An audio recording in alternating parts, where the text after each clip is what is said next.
اعوذ باللہ من الشیطان الرجیم بسم اللہ الرحمن الرحیم نحمدہ ونصلی علی رسولہ الکریم واہل بیتہ الاطیبین الانجبین الاطہرین المعصومین المظلومین لا سیما علی بقیت اللہ فی الارضین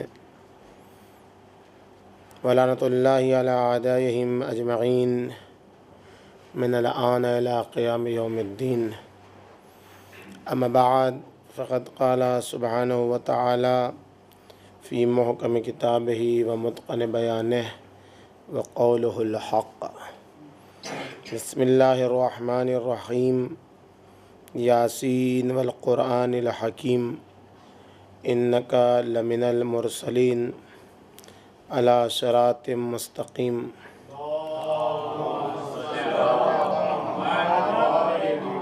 تنزیل العزیز الرحیم لتنذر قوما ما انذر آباؤهم فهم غافلون لقد حق القول على اکثرهم فهم لا یؤمنون۔ سورہ یاسین میں تصور توحید کے حوالے سے جس گفتگو کا سلسلہ آپ کے سامنے پیش کیا جا رہا ہے، اس میں اب تک اس گفتگو کے 2 مرحلوں میں گفتگو ہوئی۔ ہم نے عرض کیا تھا کہ ہماری گفتگو 3 مرحلوں میں ہوگی۔ پہلی گفتگو فضیلت سورہ یاسین، دوسری گفتگو موضوع قرآن کہ اس علم کی تفسیر، اس قرآن کی تفسیر کا حق کس کو ہے، اور تیسری بحث اس سورہ میں توحید کے جو مناظر ہیں ان کو پیش کیا جانا۔ ابھی دوسرے مرحلے میں بات کافی زیادہ باقی بچی ہوئی تھی، لیکن مسلسل اصرار کی بنیاد پر تفسیر کی کچھ گفتگو کو آپ کے سامنے پیش کرنا ہے آج سے انشاءاللہ۔ توحید وہ گوہر یکتا اور وہ حقیقت وجود ہے جس کی طرف خلقت کی فطرت متمائل ہے، یعنی ہر مخلوق الہی خدا کی وحدانیت کی طرف اس کا جھکاؤ ہے۔ جو بھی مخلوق ہے وہ خدا متعال کو ایک مانتی ہے فطری طور پر، اور جب تک یہ فطرت باقی رہتی ہے اس وقت تک توحید باقی رہتی ہے۔ جہاں سے یہ فطرت غفلت کے اندھیرے میں چلی جاتی ہے، جہاں سے اس فطرت پر غبار آنا شروع ہو جاتے ہیں، جہاں سے اس فطرت پر سماج کے غبار، ماں باپ کے غبار، حالات کے غبار، فکر کے غبار، شعور کے غبار، غفلت کے غبار، یہ سب آنے لگتے ہیں، ویسے ویسے انسان توحید سے دور ہوتا جا رہا ہے۔ جب تک انسان اس غبار سے دور رہتا ہے اس وقت تک اس کی فطرت توحیدی خالص رہتی ہے اور وہ اپنے ایک خدا کی طرف متمائل رہتا ہے۔ جناب موسیٰ سے خداوند متعال کہتا ہے کہ موسیٰ بچوں سے محبت کرو، اس لیے کہ ان کے وجود میں میری فطرت، میری توحید پائی جاتی ہے۔ پیغمبر اکرم فرماتے ہیں کہ ہر پیدا ہونے والا بچہ فطرت اسلام پر پیدا ہوتا ہے، توحید پر پیدا ہوتا ہے۔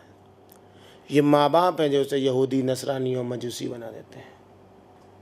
ہر ایک کی فطرت حتیٰ قرآن مجید اٹھا کر آپ دیکھیے، وہ جو 360 خداؤں کو مانتے ہیں ان سے بھی اگر پوچھا جائے، قرآن کہتا ہے کہ تم کو کس نے پیدا کیا، لَيَقُولُنَّ اللَّهُ، تو وہ بھی کہیں گے اللہ نے پیدا کیا ہے۔ ہر ایک وہ جو بت پرست ہیں، وہ جو ہزار خداؤں کو ماننے والے ہیں، ان سے بھی جب پوچھیے گا تو کہیں گے خدا ایک ہے۔ تو پھر یہ کیا ہے جن کی عبادت ہے، پھر یہ کیا ہے جن کی پرستش ہے؟ وہ اپنی تعویلیں شروع کرتے ہیں، یہ ان کے اوتار ہیں، یہ ان کے حلول ہیں، یہ ان کے فلاں، جو بھی ان کے، یہ وہی غفلت ہے جو ایک توحید سے انسان کو دور کر دیتی ہے۔ اور جب انسان غفلت کا شکار ہو جاتا ہے تو پھر مسلسل اسے ڈرانے کی ضرورت ہے، مسلسل اسے آگاہ کرنے کی ضرورت ہے، مسلسل اسے بتانے کی ضرورت ہے۔ ایک بار نہیں، 2 بار نہیں، 10 بار نہیں، کب تک بتائیں؟ ہر وقت بتاتے رہیں، تاکہ پتھر پر بھی جب مسلسل پانی پڑتا ہے تو ایک دن اس پر بھی چھید ہو ہی جاتا ہے۔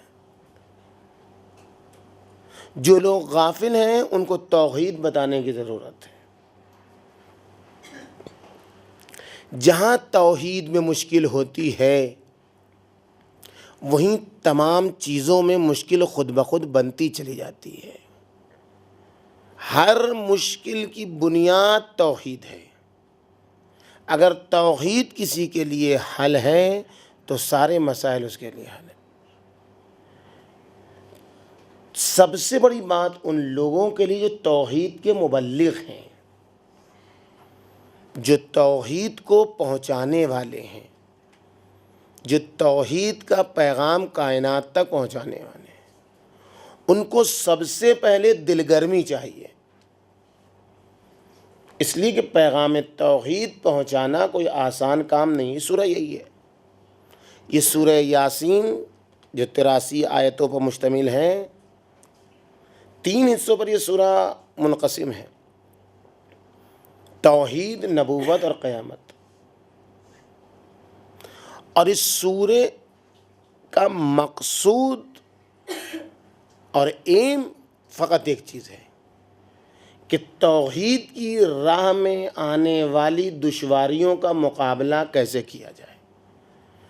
پیغام توحید پہنچانے کی راہ میں جو دشواریاں آتی ہیں، جو سرد مہریاں آتی ہیں، جو سرد مہری کا سامنا ہوتا ہے، جو برا بھلا کہے جانے کا سامنا ہوتا ہے، جو قتل و غارت گری کا سامنا ہوتا ہے، جو ٹکڑے ٹکڑے کیے جانے کا سامنا ہوتا ہے، جو تہمتوں کا سامنا ہوتا ہے، جو غلط کہے جانے کا سامنا ہوتا ہے، جو تہمت لگانے کا سامنا ہوتا ہے، جو شخصیت کشی کا سامنا ہوتا ہے، غلط پروپیگنڈے کا سامنا ہوتا ہے، غلط باتیں منسوب کرنے کا سامنا ہوتا ہے، ان سب چیزوں کا سامنا فقط اس لیے ہے کہ ہم یا آپ مبلغ توحید ہیں، ایک خدا کی طرف۔ جس دن 360 خداؤں کی طرف بلانے لگیں گے کوئی ہمیں برا نہیں کہے گا۔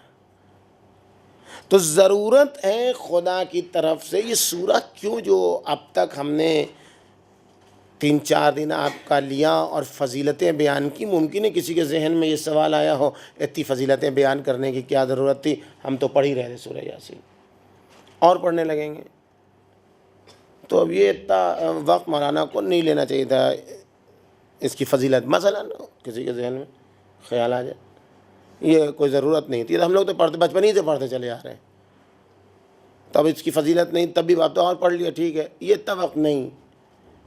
جاننے کی ضرورت ہے کہ سورے کی اتنی فضیلت کیوں ہے کہ 30,000 فرشتے اس سورے کو پڑھنے والے کے ساتھ ساتھ رہتے ہیں۔ کیوں؟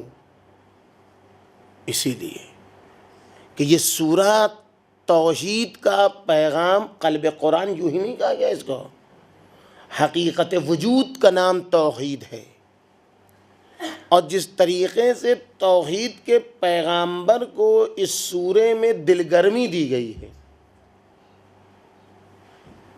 اس قتل کے ہنگام میں کہ جب تمام صنادید قریش اکٹھا تھے قتل کرنے کے لیے، اس وقت اس سورے نے پیغمبر اکرم کے وجود کو اس تبلیغ کی راہ میں، قتل و غارت گری کے مقابلے میں قدم اٹھانے کے اوپر پیغمبر کو جو مستحکم بنایا، نبی کو جو مستحکم بنایا، اپنی کم تعداد پر افسوس نہ کرو، اپنے کم افراد پر افسوس نہ کرو، اپنی تنہائیوں پر افسوس نہ کرو، اپنی تہمتوں پر نالا نہ ہو، خدا تمہارے ساتھ ہے، خدا تمہارے ساتھ۔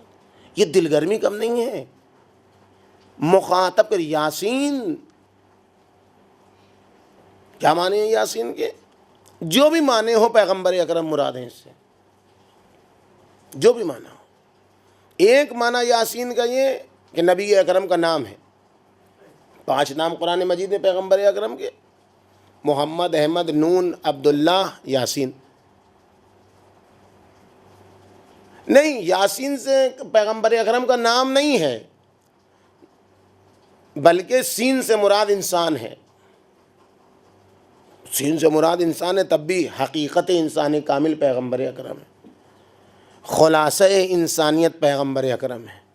ساری انسانیت کے کمالات جہاں اکٹھا ہوتے ہیں اسے مرسل اعظم کہتے ہیں، اسے پیغمبر اکرم کہتے ہیں، اسے ختمی مرتبت کہتے ہیں۔ لیکن جب تیسری آیت آپ کے سامنے آئے گی تو خود بخود آپ کو سمجھ میں آ جائے گا کہ یاسین سے مراد انسان نہیں۔ اگر مفسرین کے اس قول کو ہی مانا جائے تب بھی کوئی مشکل نہیں، لیکن نہیں، کیوں؟ اس لیے کہ تیسری آیت میں خداوند عالم باقاعدہ مخاطب، انکا لمن المرسلین، آپ کون؟ آپ انسان، تو مرسلین میں سے ہے؟ انسان مرسلین میں سے ہے؟ سب انسان مرسلین میں ہے؟ نہیں، پیغمبر اکرم مرسلین میں سے۔ سب سے پہلے مبلغ توحید کو دل گرمی دی جا رہی ہے، تمہاری ذمہ داری رسالت ہے، تمہاری ذمہ داری پہنچانا ہے۔ تمہارے کاندھے پر اگر ذمہ داری ہے تو اس سے عہدہ برا نہیں ہو سکتے، ولو تمہیں کوئی بھی کچھ کہتا رہے، ولو تمہارے اوپر کوئی تہمت لگاتا رہے، تم مرسلین میں سے ہو۔ نبی تم آئے ہو توحید پہنچانے کے لیے، یہ قتل و غارت گری کیا کرے گی؟ اور نہ فقط آپ ساتھ دیکھیں، پیغمبر کا نام، پیغمبر کے نام کے ساتھ قرآن کا تذکرہ مختلف جگہوں پر آیا ہے، لیکن یہاں قرآن کی قسم کھائی جا رہی ہے، یاسین والقرآن الحکیم، اے میرے نبی، اے سید و سردار، قسم ہے قرآن مجید کی، نہیں، قسم ہے قرآن حکیم کی۔ یعنی تم ایک طرف مرسل ہو، دوسری طرف یہ قرآن مجید مرسل ہے۔ ایک صلوات بھیجیے پر محمد والے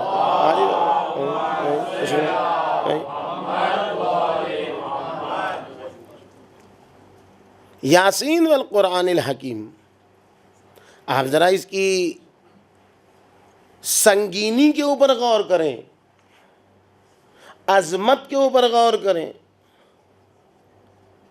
قرآن کو حکمت سے تعبیر کیا جا رہا ہے۔ کلمہ حکیم ہر ایک کے لیے استعمال نہیں ہوتا ہے۔ قرآن کیا ہے؟ قرآن کیا ہے؟ قرآن یہی ہے جو کاغذوں پر لکھا ہوا ہے،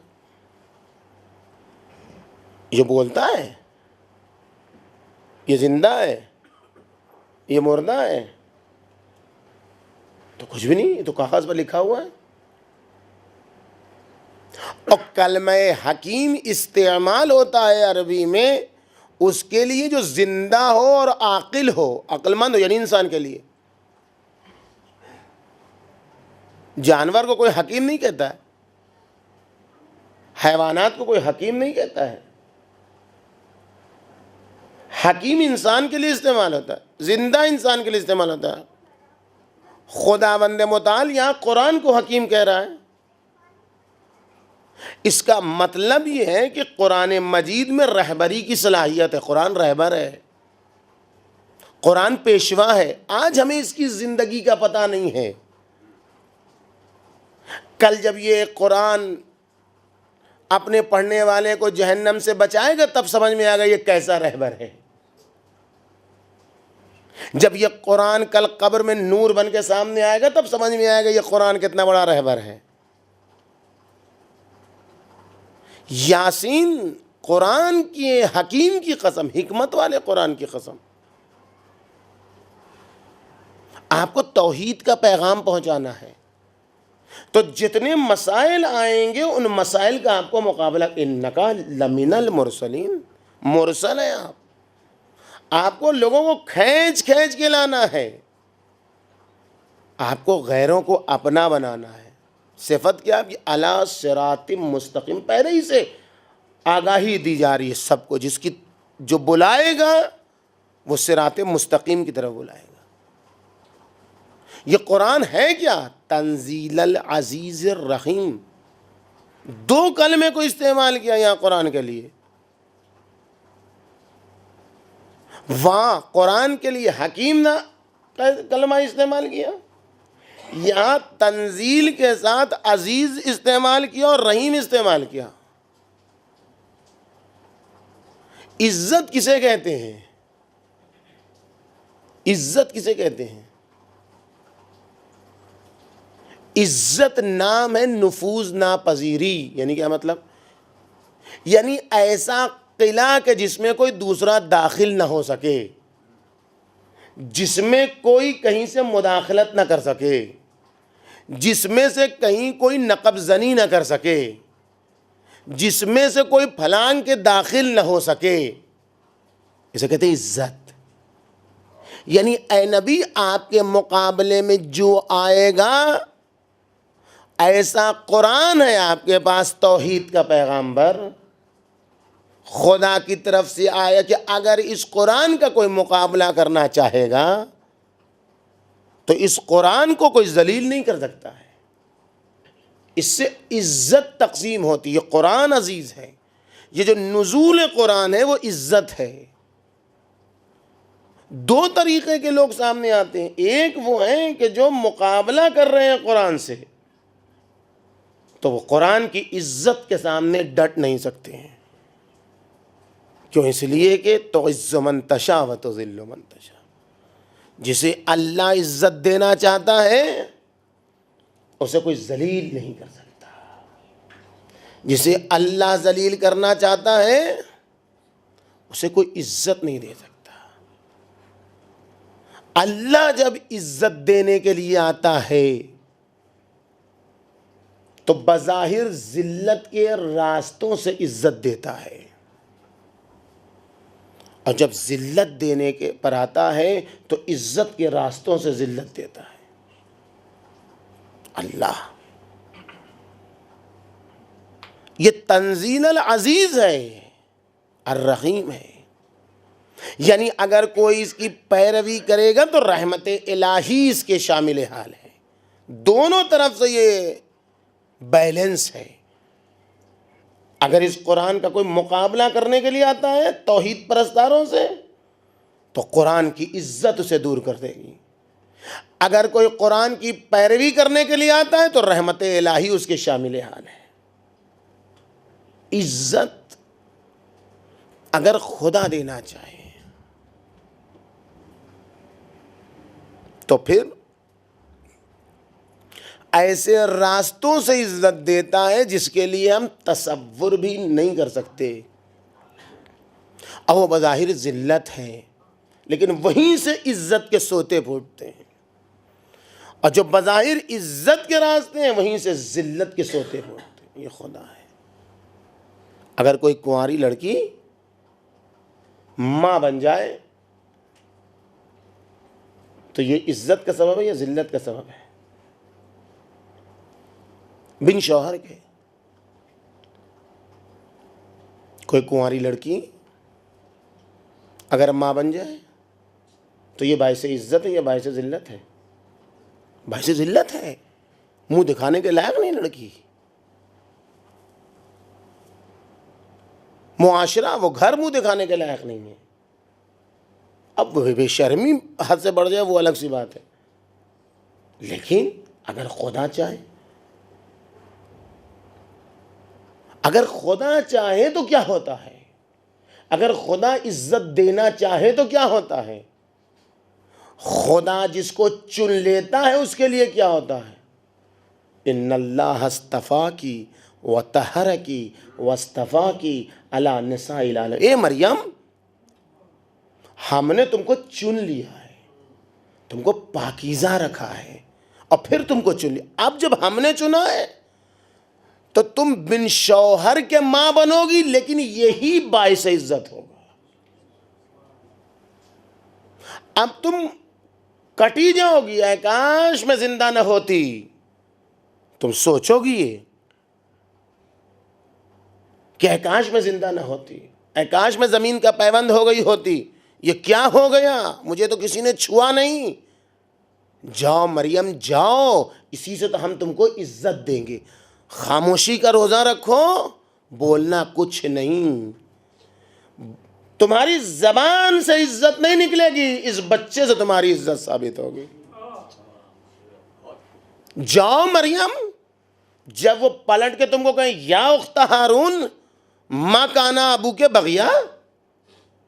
ہارون اس زمانے میں ایک بدکار آدمی تھا، وہ جناب ہارون نہیں، وہ معروف تھا اس زمانے میں ہارون بدکار آدمی. اے ہارون کی بہن، یعنی اے بدکار انسان کی اتنی بڑی ذلت. ایک خدا پرست خاتون کی توحید پر اپنے آپ کو راسخ کیا تھا، مستحکم توحید میں تھی مریم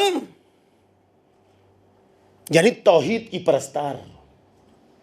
مریم یعنی خانہ توحید کی پرستار، یعنی مسجد کی طرف پرستار، یعنی خادمہ خدا.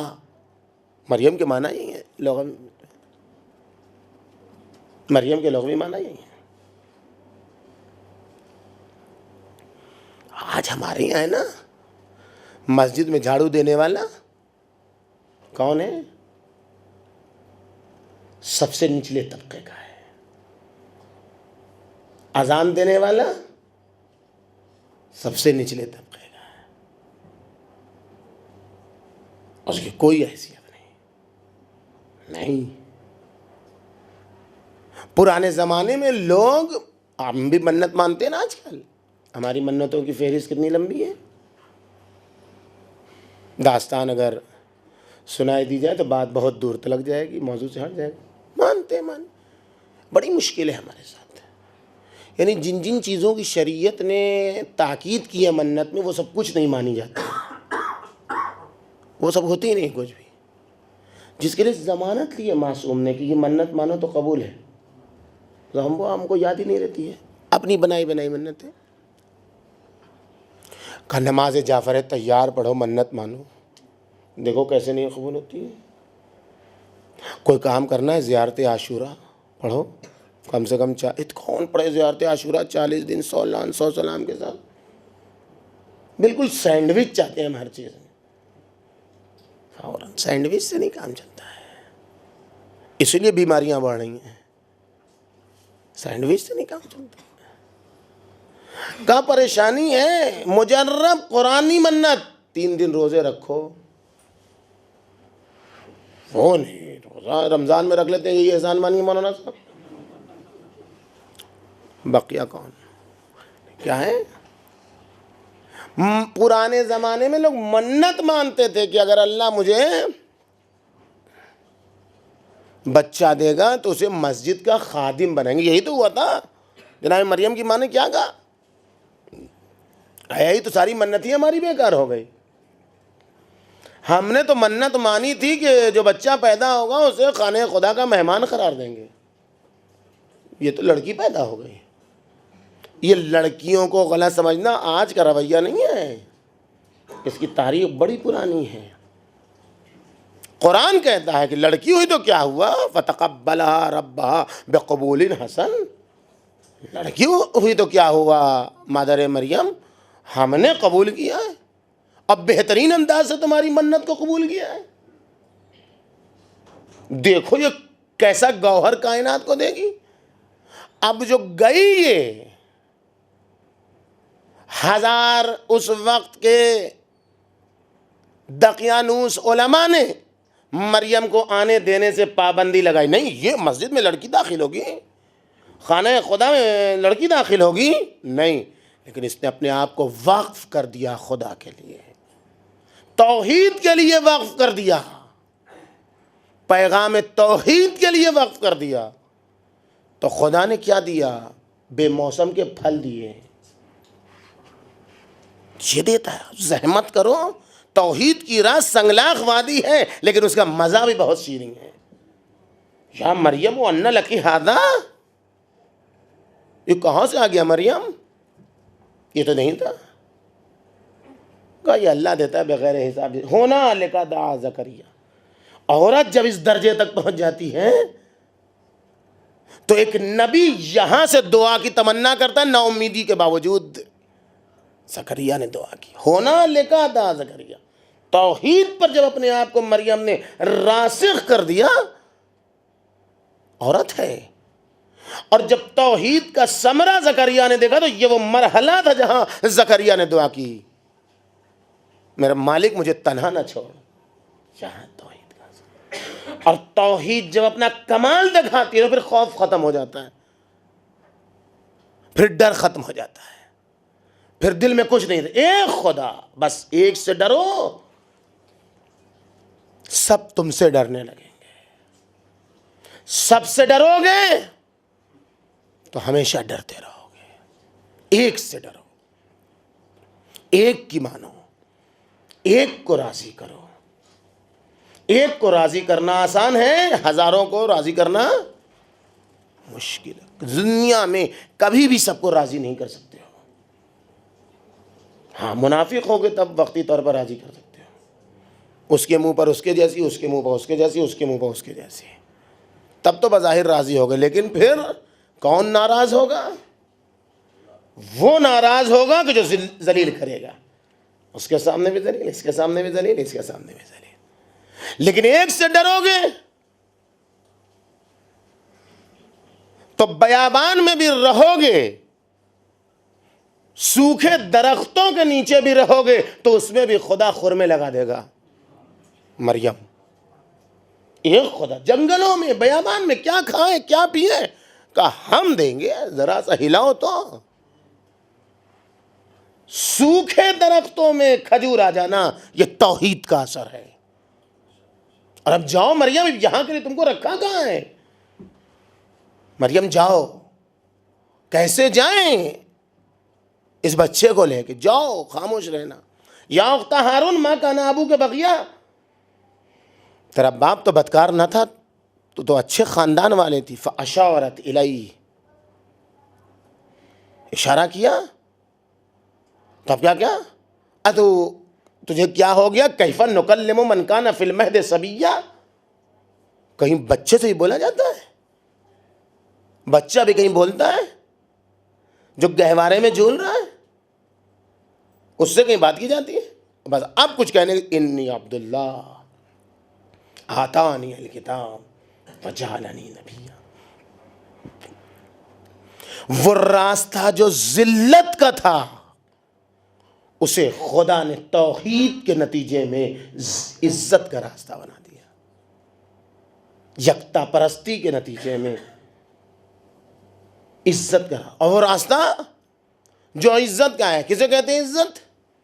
بادشاہت، دولت، ثروت، طاقت، حکومت، فوج، حاجب، دربان، فرشی سلام کرنے والے، خدا ماننے والے، یہ سب کیا ہے؟ یہ سب عزت ہی تو، اور کیا ہے؟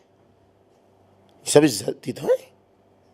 لیکن ان سب چیزوں کے باوجود بھی اگر توحید نہ ہو تو انسان ذلیل ہو جاتا ہے، اور اگر ہاتھوں میں ہتھ کڑی ہو پھر بھی انسان عزیز ہو جاتا ہے، اس لیے کہ توحید ساتھ میں ہے، توحید ساتھ میں۔ ورنہ جہاں اپنی حکومت کا تنتنا دکھانے کے لیے اپنی حکومت میں ایک بظاہر باغی کو قتل کرنے کے جشن میں جہاں ملکوں سے، ممالک سے سفیروں کو بلایا گیا ہو، وہاں جس کو قیدی بنا کے لایا گیا ہو وہ آنکھوں میں آنکھیں ڈال کے کہہ دے تو ذلیل ہے، تو کد قیدک سعسعیک، تو جو کرنا چاہتا ہے کر لے، جتنی کوشش کرنا چاہتا ہے کر، واللہ لا تمحو ذکرنا خدا کی قسم تو ہمارا ذکر مٹا نہیں سکتا.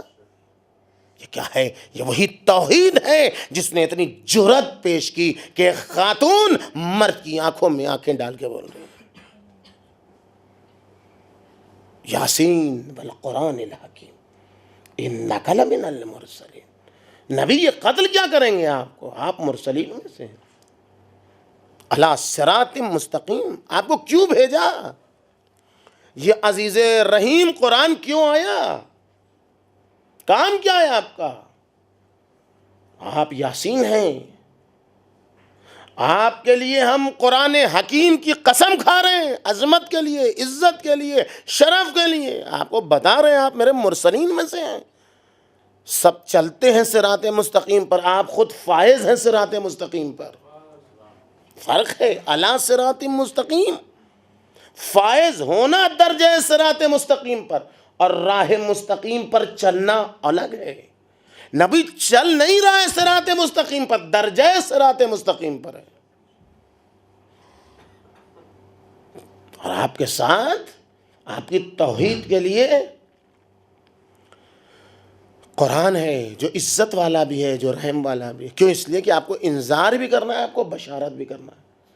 یہ سب دے کے آپ کو کیوں بھیجا ہے؟ لِتُنذِرَ قَوْمًا. آپ کا کام ہے ڈرائیں اس قوم کو. ما انذر آباؤہم فہم غافلون. یہاں پر ماں کے دو معنی ہیں. یہاں پر ماں کے دو معنی ہیں. ماں کا ایک معنی نافیہ ہے، ماں کا ایک معنی موصولہ ہے. مجبوری ہے، کچھ چیزیں فنی بولنا مشکل ہے لیکن بتانا ضروری ہے کیونکہ دو الگ الگ معنی ہیں. ماں نافیہ کا معنی تاکہ آپ ڈرائیں اس قوم کو جن کے آباء و اجداد کو نہیں ڈرایا گیا. مفسرین کا ایک گروہ ہے جو اس کا طرفدار ہے کہ ماں نافیہ ہے، یعنی مکہ والوں کو نہیں ڈرایا گیا تھا. اس پر اعتراض بھی ہوا. یہ تو قرآن کی صریح آیت کے خلاف ہے. قرآن کہتا ہے کہ ہر قوم کے لیے نذیر آیا، ہر قوم کے لیے ڈرانے والا آیا ہے. تو پھر یہ آیت یہ کیسے کہہ رہی کہ آپ ان کو ڈرائیں جنہیں ڈرانے والا نہیں آیا ہے؟ اور اس نہ ڈرائے جانے کی بنیاد پر یہ غافل ہے. تو اس کا بھی جواب دیا گیا. جواب کیا دیا گیا؟ کہ نذیر سے مراد یہاں مطلق نذیر نہیں ہے کہ بالکل نہیں آیا، بلکہ ایسا نذیر، ایسا ڈرانے والا جو قابل ذکر ہو. ورنہ فطرت کا زمانہ جو جناب عیسیٰ سے اور پیغمبر اکرم کے درمیان کا فاصلہ ہے، اس میں نذیر تو تھا، ڈرانے والا تو تھا. حجت خدا، ایسا نہیں کہ حجت خدا نہیں تھی. وہ والی آیت جو کہہ رہی ہے کہ کوئی قوم ایسی نہیں جس میں نذیر نہ ہو، وہ حجت خدا کے بارے میں کہہ رہی ہے کہ ہر زمانے میں کوئی نہ کوئی خدا کی حجت ضرور رہتی ہے، چاہے نبی ہو چاہے غیر نبی ہو. لہذا پیغمبر اکرم اور جناب عیسیٰ کے درمیان جو فطرت کا زمانہ ہے، اس میں جو ہے تھے افراد جو حجت تھے خدا کی، جو دین حنیف پر عمل کر رہے تھے. اور یہ جو کہہ رہی ہے کہ نہیں لایا، کوئی نذیر نہیں آیا، کوئی ڈرانے والا نہیں آیا، وہ ایسے پیغمبر کو بیان کر رہی ہے جو علل اعلان آگے کہے کہ ہم نبی ہیں اور بات مانو، انہوں نے نہیں بات مانی. یہ جواب ہے. لیکن یہاں پر جو دیگر مفسرین نے کہا ہے وہاں مائے موصولہ ہے. ایسا نہیں کہ ان کو ڈرایا نہیں گیا. فہم غافلون سے نتیجہ نکالا جاتا ہے کہ یہ ماں نافیہ وہ بھی ہو سکتا ہے معنی میں کوئی، لیکن اس معنی میں اگر ماں موصولہ ہو، مثلا تفسیر نمونہ میں اور دیگر تفسیروں میں ماء نافیہ کو ترجیح دی گئی ہے، لیکن ماء موصولہ کو یہاں پر زیادہ ترجیح ہے، اس لیے کہ یہ غفلت سے سازگار ہے. اگر نہیں ڈرایا گیا اور غافل رہ گئے تو کوئی بات ہی نہیں ہے، وہ تو عذر ہے، قبول ہے. نہیں آیا کوئی، عمومی طور پر آیا. ورنہ انسان کو خدا کو سمجھنے کے لیے اگر شعور ہو تو نبی ہو تب بھی سمجھ جائے گا خدا کو. جوش کیا کہتے ہیں؟ ہم ایسے اہل نظر کو ثبوت حق کے لیے اگر حضور نہ ہوتے تو صبح کافی تھی. صبح کا نکلنا سورج کا نکلنا اور سورج کا غروب ہونا ہی خدا کی وحدانیت کو سمجھنے کے لیے کافی ہے. یہ لیل و نہار کی گردش، یہ دن و رات کی گردش ہی سمجھنے کے لیے کافی ہے کہ کوئی ہے جو چلانے والا ہے. ایک انسان بیابان میں کوئی نارمل تحریر دیکھ لیتا ہے، نارمل تحریر دیکھ لیتا ہے تو کہتا ہے کسی نے لکھا ہے، اور ایک ہی آدمی نے لکھا ہے اور منظم لکھا ہے اور بڑی اچھی تحریر ہے، اس کی سب کچھ سمجھ لیتا ہے اتنی دیر میں. ایک تختی پر کا کچھ لکھا ہوا ہے، اتنی بڑی کائنات ایک بوڑھی عورت سمجھ لیتی ہے. پیغمبر اکرم سے نے جب پوچھا کہ خدا کے ہونے پر دلیل کیا ہے بتا دیں، تو اس عورت نے کیا کہا؟ نبی اللہ یہ چرخہ میں کاٹ رہی ہوں، یہ چل رہا ہے، اور یہ لیجیے یہ میں نے چھوڑ دیا تو یہ رک گیا. جب میرے چلائے بغیر یہ چرخہ نہیں چل رہا ہے، چرخہ سمجھ گئے نا؟ ہاں ٹھیک ہے. جب میرے چلائے بغیر یہ چرخہ نہیں چل رہا ہے تو یہ پوری کائنات کسی کے چلائے بغیر کیسے چلے گی؟ یہاں پیغمبر اکرم نے کہا تھا علیکم بدین العجائز، تمہارے اوپر لازم ہے کہ بوڑھی عورتوں کا دین سیکھو. کیا مطلب؟ ہاں یہ یعنی باتوں باتوں میں جو دلیل سکھا دے، یہ نہیں کہ بوڑھی عورتوں سے دین لو یعنی رسم و رواج لے لو. ایسا ہوتا چلا آیا تھا لقد وجدنا علیہ آبانا، ابا دادا کو تو یہی کرتے چلے آئے، یہ کون سے نئے مولانا ہیں نئی بات کہہ رہے ہیں؟ نہیں، لقد وجدنا علیہ آبانا والی عورتوں سے نہیں لو، ایسی عورتوں سے لو. نہیں مردوں سے بھی نہ لو، نہ یہ کہ بیچاری عورتوں ہی سے نہ لو. لیکن چونکہ جہالت بڑھتی ہے معاشرے میں تو کہاں، جب عورت جاہل ہوتی ہے تو پھر گھرانہ جاہل ہوتا ہے، سماج جاہل ہوتا ہے، اور جہاں انسان آگے ٹوٹتا ہے وہ اس کی بیوی ہے. جہاں کہ انسان کی ساری طاقت دم توڑ دیتی ہے وہ اس کی بیوی ہے. سارے رسم و رواج کا اسیر ہو جاتا ہے، چونکہ اب گھر میں کون دنگا فساد کرائے. عورت پڑھے گی تو سماج پڑھے گا، معاشرہ پڑھے گا. بس اس بنیاد پر یہاں غفلت کے اعتبار سے لتنذر قوما ما انذر آباؤہم، اے نبی آپ اس قوم کو ڈرائیے جن کے آباء و اجداد کو بھی ڈرائے گا، اس کے باوجود یہ غافل رہے گی. غفلت کا مسئلہ ہی یہی ہے، غافل کا مسئلہ ہی یہی ہے. علی جیسا سمجھانے والا بھی ہو تب بھی انسان غافل رہ جاتا ہے. نہیں یقین آتا آپ کو؟ میں غلط کہہ رہا ہوں؟ ابن ملجم کو دیکھیے، صفین والوں کو دیکھیے، نہروان والوں کو دیکھیے. علی جیسا سمجھانے والا ہو، اس سے زیادہ تو بانفس کوئی نہیں ہوگا. سرکار امیر جیسا بانفس تو کوئی تلاش کر کے لائے تو بیوقوفی ہے. جب ان کی کہی ہوئی بات کا اثر نہیں تو اس کا مطلب یہ ہے کہ غفلت ہوتی ہی ہے. غفلت کا تصور ہی ہے کہ بار بار اس لیے کہا جاتا ہے کہ سوئے ہوئے کو جگایا جا سکتا ہے، جو سویا بن گیا ہے اسے نہیں جگایا جا سکتا ہے. جس نے اپنے آپ پر غفلت کی چادر اوڑھ لی ہے، ایک مسئلہ حل ہو گیا، دوسرا حل ہو گیا، تیسرا حل ہو گیا، چوتھا حل ہو گیا، پانچواں، مسلسل نکالے ہی جانا ہے. ماننا نہیں ہے. بلبل کی روش ہے. بلبل کبھی ایک شاخ پر نہیں بیٹھتی ہے، بلبل شاخوں سے دوسری شاخ. ابھی یہ بات تمام نہیں ہونے پائی، حل ہوتے دے گی فوراً دوسری شاخ. اچھا یہ ہے تو پھر یہ والی بات کیا ہے؟ بھیا پہلے یہ مسئلہ حل کر لو، اس پر بات ہو جائے پھر دوسری بات کریں گے. جہاں پر دیکھتا ہے انسان مار رہے ہیں. ارے ناسبیوں سے دیکھیے، توحید ہے، ساری مشکل توحید کی ہے. ناسبیوں کیا ہم ساتھ دیں گے؟ اچھا ناسبیوں کا ساتھ نہ دو، انبیاء کی سرزمین کے لیے بولو. اب تو مشکل نہیں ہے کوئی. ناسبی ہیں نہ بولو، ناسبیوں کی تعریف طرفداری نہ کرو، انبیاء کی سرزمین کی طرفداری کرو. وہ خون کا تھالہ بنی ہوئی ہے.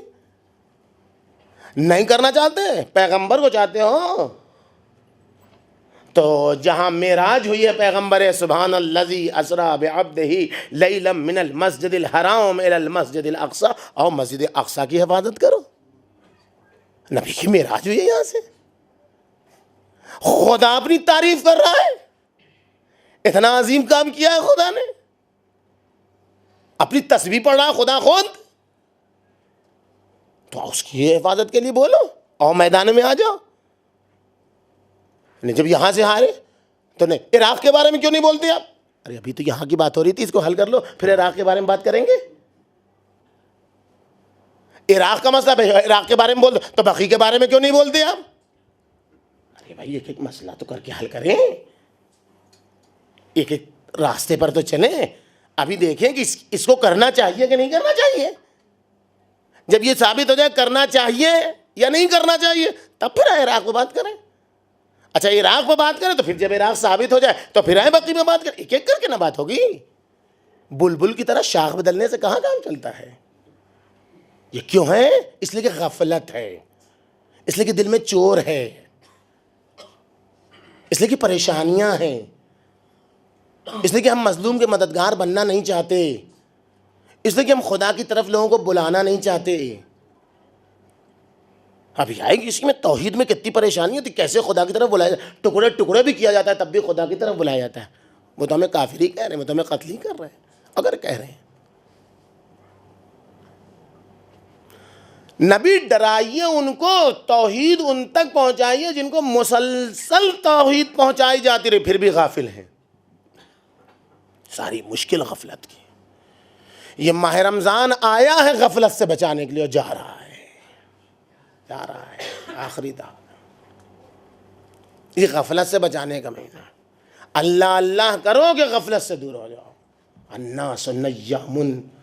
نبی کی ذمہ داری، نبی کے بعد جنہوں نے نبی کی ذمہ داری اپنے کاندھوں پر سنبھالی، نبی کی ذمہ داری فقط سر پر جن کی امامہ ہے ان کی نہیں ہے، یہ سمجھ لیجیے آپ. یہ غلط فہمی ہے. نبی کی ذمہ داری فقط ان کی نہیں جن کے سر پر امامہ ہے، جن کے دوش پر ابا ہے، جن کے بر پر قبا ہے، ان کی ذمہ داری نہیں ہے. دین شناسی، دینداری کے لیے جس کو خدا نے طاقت دی ہے ڈرائے. امر بالمعروف نہیں عن المنکر ایک خاص طبقے سے نہیں مخصوص ہے. غفلت سے دور کرنا ایک بچہ بھی غفلت سے دور کر سکتا ہے اگر شعور ہو. ایک بچہ بھی. آیت اللہ العظمہ بہجت اللہ مقامہ، غفلت سے دور. لتنذر قوما، اے نبی ڈرائیے اس قوم کو جن کی آباء و اجداد کو بھی ڈرایا گیا پھر بھی وہ غفلت میں ہے، پھر بھی وہ غافل ہے.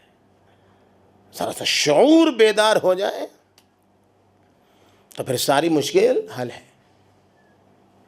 کیوں یہ بچہ یہاں بات کر رہا ہے اس لیے کہ اس کو واضح نہیں مطلب اس کے لیے. کیوں؟ جس کو شعور ہے وہ صحیح سے غور سے سن رہا ہے اس لیے کہ اسے احساس ہے کہ کیا گفتگو ہو رہی. بچہ کھیلے گا اس لیے کہ اس کے لیے بات واضح نہیں ہے. لیکن جہاں غفلت، بچہ غافل ہوتا ہے، لیکن جہاں شعور بیدار ہوتا ہے وہاں ایک بچے سے انسان درس لیتا ہے. فقیر مانگ رہا ہے، دے دو دے دو دے دو. ایک بچہ کہہ رہا ہے تم مانگ رہے ہو سب سے، کیوں جا کے اپنی ماما سے نہیں مانگتے؟ ممی سے کیوں نہیں مانگتے؟ ممی سے مانگو سب دے دیں گی. کوئی بات کہی اس نے، چھوٹی سی بات کہی. آیت اللہ العظمہ بہجت کے کان میں یہ آواز گئی، سر پیٹ لیا کہ جس قدر یہ بچہ اپنی ماں پر بھروسہ رکھتا ہے غفلت سے دور. جس قدر یہ بچہ اپنی ماں پر بھروسہ رکھتا ہے کہ ساری مشکل ماں حل کر دے گی، اگر اتنا بھروسہ ہمیں خدا پر ہو گیا ہوتا تو ہماری ساری مشکل حل ہو گئی ہوتی.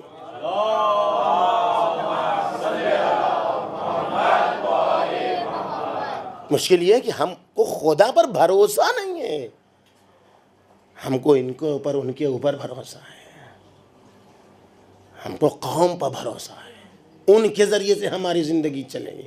تو ہم وہ بولتے ہیں جو قوم چاہتی ہے، ہم وہ بولتے ہیں جو اطراف کے لوگ چاہتے ہیں. جس دن ہمیں بھروسہ ہو جائے خدا، الناس نیام، لوگ سو رہے ہیں.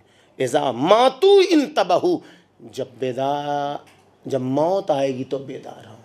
نبی آپ کو بھیجا قرآن لے کے، عزت والا قرآن لے کے، رحمت والا قرآن لے کے، حکمت والا قرآن لے کے آپ کو درجہ صراط مستقیم پر فائز کیا تاکہ اس قوم کو ڈرائیں جس کو ڈرایا جاتا رہا پھر بھی وہ غافل ہے.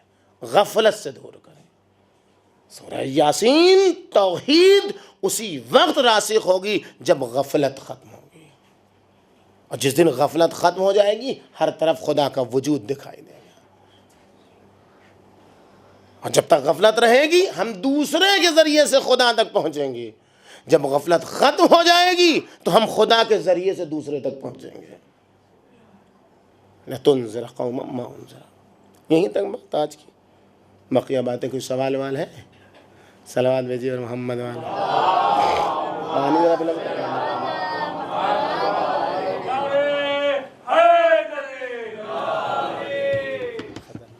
بسم اللہ الرحمن الرحیم۔ آگا سب سے پہلے ایک سوال جو ٹاپک سے ریلیٹڈ ہے کل ہی آیا ہے، اس کے بعد ایک اور سوال ہے، بعد میں سارے ٹاپک سے باہر کے سوال ہیں انشاءاللہ۔ ہم کیوں لینے ان کا سوال ہے isn't it said that if you want a shoelace then also you should ask God؟ مطلب آپ کو جوتے کی لیس بھی اگر مانگنی ہے تو آپ خدا سے مانگ سکتے ہیں، تو کیوں وہ آدمی غلط تھا جس نے رسول خدا سے کپڑے کا ٹکڑا مانگا؟ then why was that man wrong in asking؟ اس نے وہ کیوں غلط تھا؟ آگے اس نے پوچھا ہے کہ کیا ہم لوگ ہر چیز نہیں مانگ سکتے جو چھوٹی سے چھوٹی ہو اور بڑی سے بڑی، یعنی سب سے زیادہ بڑی چیز بھی نہیں مانگ سکتے؟ بات بالکل سوال صحیح ہے، لیکن بہت اچھا سوال ہے، خدا سلامت رکھے۔ بحث یہ نہیں کہ خدا بڑی چیز خدا سے مانگے اور چھوٹی چیز جو ہے وہ مراد رضا سے مانگے۔ سب کچھ خدا سے مانگنا ہے، لیکن کیسے مانگنا ہے؟ پیغمبر اکرم نے جب کیا کہا کہ اس مرد عرب سے بہتر وہ بنی اسرائیل کی عورت ہے، اس عورت نے کیا کیا مانگا تھا؟ اس نے کیا مانگا تھا؟ اس نے دنیا، شادی بھی مانگی، جوانی بھی مانگی، جنت بھی مانگی۔ یہ شادی مانگ رہی ہے نبی خدا سے۔ کل رات کیا کہا میں نے؟ اس نے کہا کہ ہمیں ایسے موسیٰ کو نہیں بتانے کہ پہلے ہم کو جوان کرے، اس سے بڑی دنیا کیا ہوگی؟ ہر بوڑھا چاہتا ہے لیتا الشباب یعود، اے کاش جوانی لوٹ آتی۔ یہ دنیا نہیں تو اور کیا ہے؟ اور اس کے بعد جوانی نہیں مانگی، جوانی کے بعد جو ہے وہ کیا مانگا؟ شادی بھی مانگی۔ اب وہ بھی شادی عام آدمی سے نہیں مانگی، موسیٰ کلیم اللہ 9 آیتوں والے نبی صاحب ید بیضا سے مانگی۔ اور یہی نہیں ان کا ساتھ، آخرت میں بھی ان کے ساتھ رہیں گے۔ یہ ہے مانگنے کا۔ لیس بھی مانگو جوتے کی تو خدا سے، لیکن کیسے مانگو یہ مسئلہ ہے۔ انبیاء سے گھر مانگو گے تو وہ بھی دے دیں گے، ہاں، اور جھوپڑی مانگو گے وہ بھی دے دیں گے، جو مانگو گے دے دیں گے، لیکن کوئی ایسی چیز مانگو کہ وہ مل جائے تو اس کے صدقے میں خود بخود دوسری چیزیں مل جائیں۔ یہ مسئلہ ہے۔ علم اور ہدایت دینے کی ذمہ داری لی ہے معصومین نے۔ باغبان جب باغ میں پانی آ کے ڈالتا ہے تو کس چیز میں ڈالتا ہے؟ کس چیز میں ڈالتا ہے؟ جڑ میں ڈالتا ہے، ٹھیک ہے نا؟ جڑ میں کس لیے ڈالتا ہے؟ کہ اس سے پھل نکلیں گے، درخت بنے گا، پھل نکلیں گے۔ مقصود اس کے پانی ڈالنے کا کیا ہوتا ہے؟ کہ پھل آئیں گے۔ تو یہ بازو کے سبزے کیوں ہرے ہو جاتے ہیں؟ یہ جو ادھر ادھر پڑے ہوئے ہیں سبزے، وہ کیسے ہرے ہو جاتے ہیں؟ اس نے تو ڈالا تھا جڑ میں۔ کہ اس سے جو پانی بچا تو خود بخود جب یہ لبریز ہوا تو خود بخود اس کا فیض جاری ہو گیا ان سبزہ زاروں پر بھی جن کا مقصود نہیں تھا۔ مقصود وہ پھل ہے جس کے لیے جڑ میں پانی ڈال رہا ہے، وہ اگر لہلہا جائے گا تو یہ سب خود بخود لہلہا جائیں گے۔ عقل مند انسان وہ ہے کہ جو ایسی چیز مانگے کہ وہ مل جائے تو سب کچھ مل جائے۔ لہذا آیت اللہ علیہ بیضۃ اللہ مقاموں کہا کرتے تھے امام زمان علیہ الصلاۃ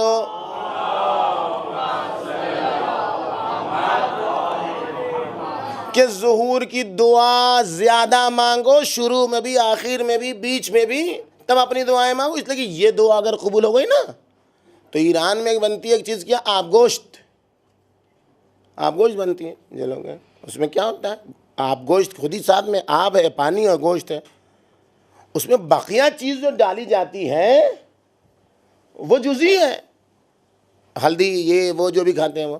تو انہوں نے وہاں کی مثال دی کہ اگر آپ گوشت میں گوشت نہ ہو تو پھر آپ گوشت نہیں ہے، کچھ اور ہے۔ وہ اگر آ گیا تو بقیہ چیزیں خود بخود آ جائیں گی۔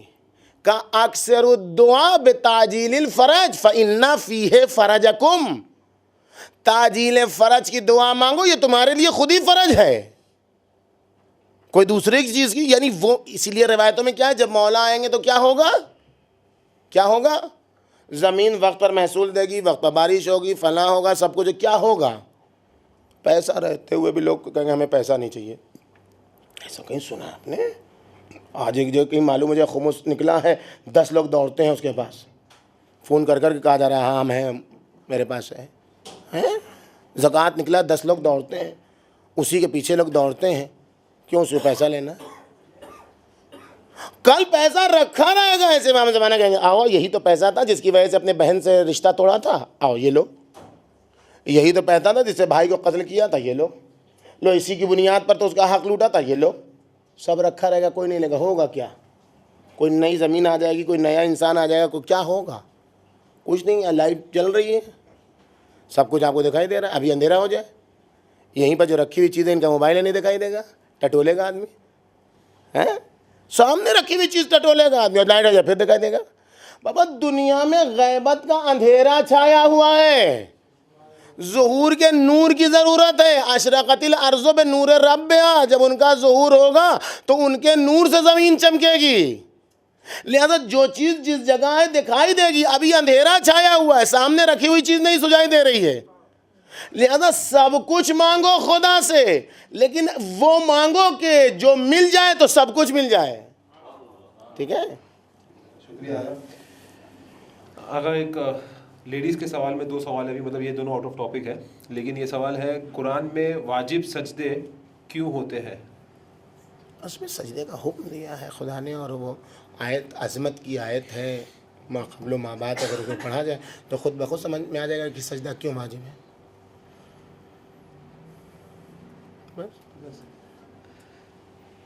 ٹھیک ہے۔ دوسرا یہ سوال دوسرا، مولانا صاحب کیا آج کل جو میسج کے ذریعے ایک گروپ دوسرے گروپ کو برا بھلا بولتے ہیں اور ایک دوسرے کو اپنی من چاہی صفتوں سے پکارتے ہیں اور تہمت لگاتے ہیں اور یہ میسج سب گروپ میں سینڈ کرتے ہیں، کیا ایسا کرنا اخلاقی طور پہ صحیح ہے؟ یہ کیا، کوئی بھی تہمت لگانا صحیح نہیں، کوئی بھی تہمت، کسی کو تہمت لگانا صحیح نہیں ہے، یہ کام ہی غلط ہے۔ آ کے جس کو بھی اعتراض ہے، اختلاف ہے، آئے بیٹھے حل کرے، ایک دوسرے سے بات محبت بات چیت سے مسئلہ حل کرے۔ یہ تو جو ہے وہ بقول بزرگوں کے کہ یہ تو کاغذ کے شعر والی بات ہے، یہ ادھر ادھر غرانے والی بات ہے۔ جو آدمی مرد ہوتا ہے، جو آدمی شریف ہوتا ہے، وہ سامنے آتا ہے، گفتگو کرتا تھا، ملاقات بھی ہو جاتی ہے، چہرہ بھی دیکھ لیتا ہے، مومن کی ملاقات کا ثواب بھی مل جاتا ہے، بات چیت بھی ہو جاتی ہے۔ شکریہ اللہ۔ یہ سوال 3 بار آ چکا ہے، تقریباً الگ الگ الفاظ میں آتا ہے، پھر سے پوچھتا ہوں میں تیسری بار، مطلب ہر بار ہر اشرے میں آیا یہ سوال۔ اگر کوئی یہ دعویٰ کرے کہ وہ امام زمانہ سے ڈائریکٹ رابطے میں ہے تو کیا ایسا شخص توحید کے تصور سے دور ہے؟ اور آگے لکھا ہے ہر سوال سے ریلیٹڈ ہے، جو مجلس ہے اسی سے ریلیٹڈ ہے۔ جی ہاں، وہ ریلیٹ کر رہے ہیں، ہر بار وہ ریلیٹ کرتے آگا ٹاپک سے، پانی لاؤ ذرا۔ الگ الگ آدمی سے آ رہا ہے، ایسا تو سیم آدمی کا نہیں آ رہا، لیکن اگر اس نے آگے لکھا ہے کیا امام زمانہ نے ایسے آدمی نے لکھا ہے ایسے کو جھٹلانے کے لیے نہیں کہا؟ کیوں نہیں کہا؟ جو دعویٰ کرے کہ تھوڑا تفصیل سے جواب دے دیں انشاءاللہ، پھر ان کو اور سوال نہ آئے واپس۔ دیکھیے مولا سے ملاقات سے کسی کو انکار نہیں ہے، یہ آپ سمجھ لیجیے بات۔ جو نہ دیکھے اس کی مشکل ہے، یہ بھی مسئلہ ہے، یہ بھی مسئلہ ہے۔ مولانا خود کا وہ نامہ اگر پڑھ لیا جائے جو شیخ مفید کے نام لکھا ہے مولانا نے، تو اس میں یہی کہا ہے کہ ہم تو ملنا ہی چاہتے ہیں، تم ہی نہیں ملنا چاہتے، تمہارے گناہ ہیں جو سبب ہیں، آنکھوں کے سامنے پردہ ڈالے ہوئے ہم سے ملنے نہیں، پھر کرو آئیے آئیے ملیے، کیسے ملے؟ ہم تو سامنے کھڑے ہیں، تم نے پردہ ڈالا ہوا ہے۔ پس ملاقات تو مولا کھڑے ہیں سامنے، کوئی مشکل ہی نہیں ہے۔ ابو علی سینا نے ایک جملہ کہا ہے، وہ بہت ہمیشہ پاکٹ میں رکھیے، جیب میں رکھیے، دل میں رکھیے، کہیں رکھیے، اور اس کو ہر جگہ جو ہے فٹ کر لیجیے۔ جو کسی درجے کا دعویٰ کرے، مانوی درجے کا دعویٰ کرے، وہ کسی درجے پر نہیں پہنچا ہے، اور جو کوئی دعویٰ نہ رکھتا ہو مانوی درجے کا وہ ممکن ہے کہیں پہنچ گیا ہو. ملاقات سے کسی بزرگ علماء کا اصل رابطہ ہے مراجع کا اپنے مولا آقا سے. امام زمانہ سب سے چاہتے ہیں ایسا رابطہ ہو جائے تو چوتھے امام فرماتے ہیں کہ ایسا ہوگا بعض لوگوں کے لیے عقول ان کی اس درجے پر ہوگی کہ سب کے لیے غیبت ہوگی, ان کے لیے حضور ہوگا. یہ ساری چیزیں ہیں. ملاقات جو ثابت ہے اس سے بھی کسی آسیب ملاقات کیا ہے؟ آسیب سمجھتے ہیں؟ آسیب وہ جادو والا بھی وہ آسیب ہی ہوتا ہے. جو جادو ہو گیا کسی کے اوپر وہ بھی آسیب ہے. یہ بھی یعنی نقصان کیا ہے اتنی ملاقات کا اعلان کرنے کا؟ یہ میں مراد رضا ہوں, عام آدمی ہوں, آپ کو ہو گئی ملاقات, آپ بہت پہنچے ہوئے آدمی ہیں, مجھے نہیں ہوئی, تو اس کا مطلب تو ہم مولا سے دور ہیں.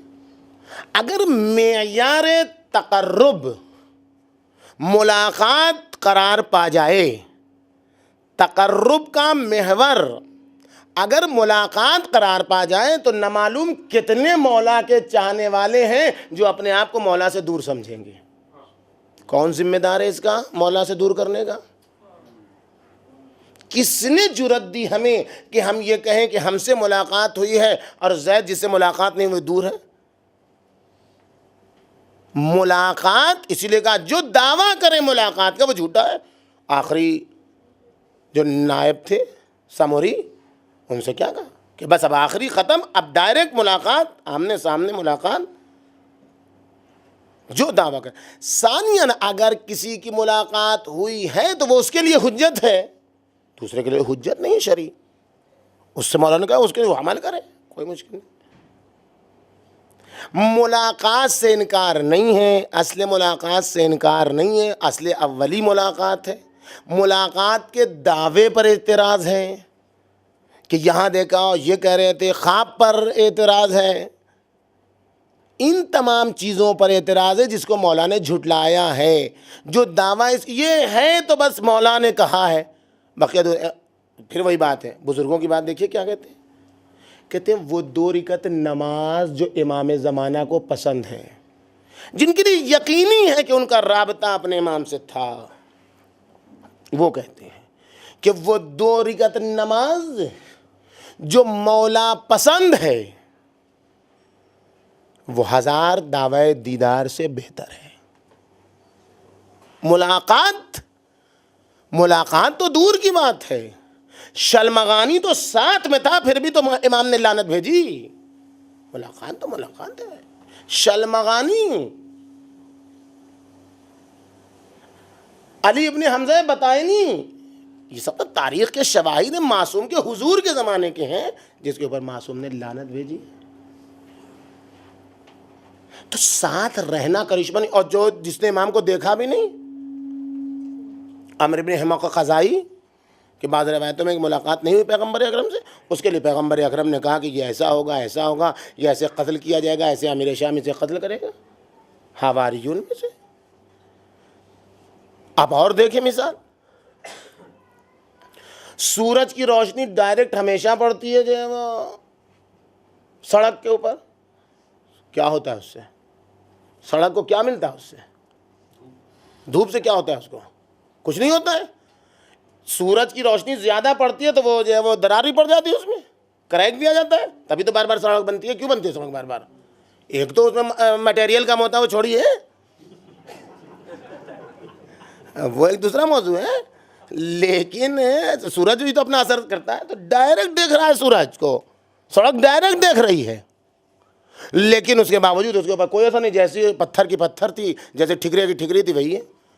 اور یہی سورج کی روشنی جب زمین کیچ کرتی ہے, اپنے اندر لیتی ہے, معدنیات میں جاتی ہے, پتھر اسے قبول کرتے ہیں اور سورج کے رنگ میں اپنے اعتبار سے اسے ڈھالتے ہیں, تو اس میں سے بعض پتھر عقیق بنتا ہے, بعض زمرد بنتا ہے, بعض در نجف بنتا ہے, بعض فیروزہ بنتا ہے.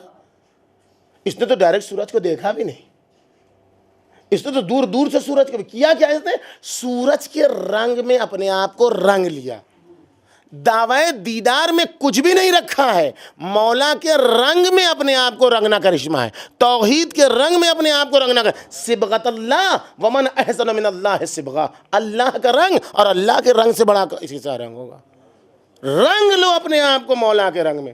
غیبت کے زمانے میں ظالم کے دشمن بنو, مظلوم کے مددگار بنو, یہ سب سے بڑی چیز ہے جو امام زمانہ کو پسند ہے. بس شکریہ آقا. آج کا آخری سوال, اس سے پہلے چھوٹا سا اعلان, کل سوال جواب نہیں ہوں گے کیونکہ کل ایک پروگرام ہوگا قدس کے حوالے سے, ایک پریزنٹیشن ہوگا تقریر کے فوراً بعد, اور اس کے علاوہ فرائیڈے کو قدس کا جلوس ہے جو خوجہ مسجد سے نکل کے کیسر باغ جائے گا ڈونگری, جمعہ نماز کے بعد فوراً. اور اس کے علاوہ لیڈیز پروگرام ہے 4 بجے فرائیڈے کو خوجہ مسجد فرسٹ فلور پہ. تو اس کے لیے آپ سب اپنی خواتین کو جو سن رہی ہے لیڈیز, وہ بھی جی کل جو تقریر ہوگی وہ بھی قدس کے عنوان سے ہوگی. تقریر میں تھوڑا ٹاپک مطلب آگا ڈائیورٹ کر کے قدس کے لیے توحید ہی بولیں گے, توحید اور قدس میں کیا جی آگا ٹھیک ہے انشاءاللہ. آگا آخری سوال بھی قدس کے ریلیٹڈ ہے. پھر ایک بار, قدس کے لیے پروٹیسٹ کرنا چاہیے یہ ہم مانتے ہیں, لیکن اگر نہ کریں تو کیا اس کا کوئی نقصان ہے؟ نقصان 2-3 نقصان ہیں جو جلدی گنائے دیتے ہیں. ایک, جب تاریخ لکھی جائے گی تو لکھا جائے گا کچھ لوگ تھے جنہوں نے مظلوم کا ساتھ نہیں دیا. ایک تو سب سے بڑا یہ نقصان ہے. آج ہم کیوں جو ہے وہ توابین کی تعریف نہیں کرتے؟ توابین کی تعریف ہم کیوں نہیں کرتے؟ شہداء کربلا کی تعریف کرتے ہیں. توابین امام زمانہ کے سلام میں کیوں نہیں آئے؟ 72 کیوں آئے؟ توابین برے نہیں تھے. ہاں, سلیمان ابن سرد خزائی جیسے لوگ تھے. کیوں امام زمانہ کے سلام میں؟ دیکھیے, کرنا تو ہوگا ایک دن آپ کو مظلوم کی طرفداری. اب یہ اختیار ہے, کیجیے چاہے نہ کیجیے. ایک دن جب اپنے اوپر پڑے گی تب کرنا پڑے گا, اس وقت کوئی فائدہ نہیں ہوگا. ہاں بس اس وقت تاریخ لکھے گی. سرکار حضرت حجت کے سلام میں کون ہے دنیا میں؟ ایک آدمی کا نام آپ مجھے بتا دیجیے, ایک آدمی کا نام آپ مجھے بتا دیجیے جس کے دل میں انسانیت کا درد ہو. وہ کوئی کٹ رہا ہو, کوئی مر رہا ہو, مسجدیں جلائی جا رہی ہیں. مسجد کہیں سنی کی ہوتی ہے؟ مسجد کہیں ہمبلی کی ہوتی ہے؟ مسجد کہیں دیوبندی کی ہوتی ہے؟ ہاں, اسرائیل کا حملہ مسجدوں پر ہو رہا ہے, ہم چپے بیٹھ رہے ہیں. سنیوں کی مسجد ہے, سنی بیٹھے رہے, شیعوں کی مسجد ہے. یہ کوئی اسلام کہاں چلا کہ مت کیجیے؟ مسجدیں ڈھائی جا رہی ہیں, آپ کچھ نہ بولیے. کل تاریخ لکھے گی. کچھ لوگ تھے مسجدیں ڈھائی جاتی رہیں لیکن انہوں نے پروٹیسٹ نہیں کیا. کیا ہوگا؟ کچھ ہوگا تھوڑا. کیا ہوگا؟ امام مولا کائنات کی آواز گونجتی رہے گی, آئینونی, میری مدد کرو. آپ کو یہ مدد نہیں کریں گے, نقصان ہے نہیں ہے؟ نقصان نہیں ہے. علی علی کرتے رہیے, علی کی فریاد کا جواب نہ دیجیے, نقصان ہے یا نہیں ہے؟ حسین حسین کرتے رہیے, حل من ناصرین کی آواز آتی رہے, آپ چپے بیٹھے رہیے. امام زمان کرتے رہیے, وہ پکارتے رہے میری مدد کرو میری مدد کرو. کیوں میری مدد نہیں کرتے؟ تمہاری مدد نہ کرنے کی وجہ سے تو ہم نہیں آ رہے ہیں, آپ چپے بیٹھے رہیے. کیا ہوگا؟ کچھ نہیں ہوگا. نقصانات گنانا. سلیمان ابن سرد خزائی لڑے یا نہیں لڑے؟ شہید ہوئے یا نہیں شہید ہوئے, وہ ایک الگ معاملہ ہے. لڑے, جان دی. کس کے نام پر؟ امام حسین کے نام پر. کس سے لڑے؟ ابن اعجاز سے لڑے, شمر سے لڑے, انہی لوگوں سے تو لڑے. مارے گئے, کاٹے گئے. آگے کربلا میں ایسا ہیجان انگیز نوحہ کیا ہے کہ سننے والا کہتا ہے میں لرز گیا, آج تک ایسے رونے کی آواز میں نے, فائدہ رونے کا. سلیمان ابن سرد کے ساتھیوں میں حبیب بھی تھے, عابس ابن ابی شبیب شاکری بھی تھے, یہ سب تھے. عابس چلے آئے, حبیب چلے آئے, سلیمان کنارے رہ گئے. امام زمانہ کے سلام میں کون آیا؟ جس نے وقت پر صحیح فیصلہ کیا. محبت سلیمان کو بھی تھی, توابین کہلائے. مارے گئے, کاٹے گئے, قتل ہوئے, انشاءاللہ شہادت کا درجہ بھی ملے گا. لیکن امام زمانہ کے سلام میں نہیں ہے. کون آتا ہے امام زمان کے سلام میں؟ جو وقت پر فیصلہ کرے. محبت نہیں کرشمہ ہے، محبت کا فیصلہ وقت پر کرشمہ ہے. وقت پر فیصلہ ہے، وقت پر فیصلہ. 3 دن سے لشکر، کیا نقصان ہوگا؟ یہی نقصان ہوگا. اگر اس کو آپ نقصان سمجھتے ہیں تو بسم اللہ، نہیں سمجھتے ہیں تب بھی بسم اللہ. ہم تو اسے نقصان سمجھتے ہیں، اسے تو ہم عاقبت کی بدترین عاقبت سمجھتے ہیں کہ کل مولا ہمیں سلام نہ کر، کہ مولا کے ہم سلام میں شامل نہ ہوں. نہیں، یہ جو مرحلہ ہے، جو ہمیں کاٹ رہے ہیں، جو ہمیں پیٹ رہے ہیں، ہم ان کا ساتھ دیں. یہ جو ہمیں کاٹ رہے ہیں، جو ہمیں کافر کہہ رہے ہیں، جو ہمیں ملحد کہہ رہے ہیں، جو بھی کہہ رہے ہیں ہمیں کہیں. تاریخ ان کو ظالم لکھے گی. جب تاریخ لکھی جائے گی، آج سے 100 سال کے بعد تاریخ لکھی جائے گی، نام ہمارا مظلومین کی فہرست میں آئے گا، نام ان کا ظالموں کی فہرست میں آئے گا. تاریخ لکھے گی کہ مظلوم ہونے کے باوجود بھی جنہوں نے ظلم کیا تھا، وہ جب مظلوم ہوئے تو مظلومین نے ساتھ دیا، کسی اور نے ساتھ نہیں دیا. جن کو برا کہہ رہے تھے انہی نے ساتھ دیا. تاریخ لکھے گی. کربلا میں کیا ہوا؟ پانی بند ہوا؟ نہیں ہوا. بھائی 7ویں سے تو پانی بند ہونا یقینی ہے. 7ویں سے سکینہ کی پیاس تو یقینی ہے، اصغر کی پیاس تو 7ویں سے یقینی ہے. پانی تو بند 4 ہی سے ہو گیا تھا، لیکن 7ویں سے یقینی ہے نا. اب جب پانی بند کر دے، اس سے بڑا دشمن کون ہوگا؟ ہوگا کوئی دشمن؟ جو شب عاشور سرکار سید الشہداء کا مذاق اڑائے پسر احسان، اس سے بڑا واجب القتل کوئی ہوگا؟ واجب القتل ہے شب عاشور کو. کہتا حسین مجھے رے کا جو ہی کافی ہے، گندم نہیں چاہیے. مذاق ہی تو اڑا رہا تھا مولا کا. شب عاشور جو مذاق اڑا رہا ہے امام حسین کا. زہیر خان خطبہ دیکھیے اٹھا کر، اپنوں غیروں سب نے لکھا ہے زہیر خان کا خطبہ. کہتے ہیں سرکار سید الشہداء کے خطبے کے بعد بہترین خطبہ جو ہے وہ زہیر خان کا ہے، اور جس کے اوپر امام حسین نے شاباشی دی. احسنت احسنت. اگر مومن آل فرعون نے اپنے قوم و قبیلے کی رہنمائی کا قصد کیا تھا، ان کو نصیحت کا قصد کیا تھا، تو تم نے بھی اپنا قصد پورا کر دیا. چلے اور زہیر، یہ ماننے والے نہیں. کیا کہا زہیر ابن قین نے؟ یہ مسئلہ ہے. سنو، جب تک ہمارے اور تمہارے درمیان تلوار نہیں اٹھی ہے، جب تک ہمارے اور تمہارے درمیان تلوار نہیں چلی ہے، اس وقت تک ہم اور تم بھائی بھائی ہیں. اللہ اکبر. واجب القتل پسر ساتھ کو کہہ رہے تم میرے بھائی ہو. واجب القتل شمر کو، جو آگے سرکار سید الشہداء کی توہین کر رہا ہے. حسین جہنم میں جانے سے پہلے آگ آمادہ کر لی. اللہ اکبر.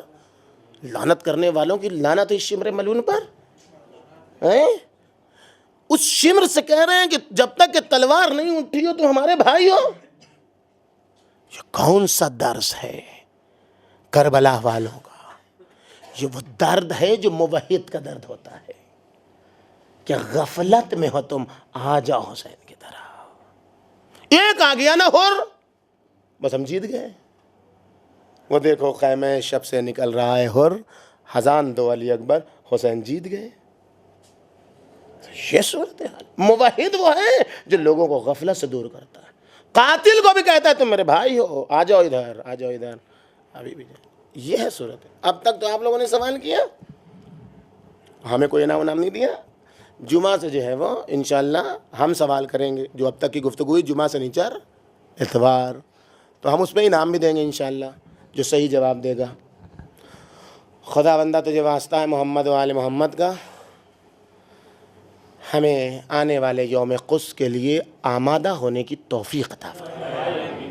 ہمیں واقعی موحد بنا دے، ہمارے دل میں توحید کو راسخ کر دیں، ہمارے دل میں غفلت میں رہنے والوں سے محبت ایجاد کر تاکہ ان کو توحید کی طرف لا سکیں. ہمیں مظلومین کا مددگار بنا کے علی مرتضیٰ کے چاہنے والوں میں شمار کر. ہمیں مظلومین کا مددگار بنا کر امام زمانہ کے ظہور میں تعجیل کرنے کی دعا کرنے والا قرار دے. امام زمانہ کے ظہور میں تعجیل فرما، ہم گناہگاروں کو ان کے ناصروں میں شمار فرما. وتقبل منا انک انت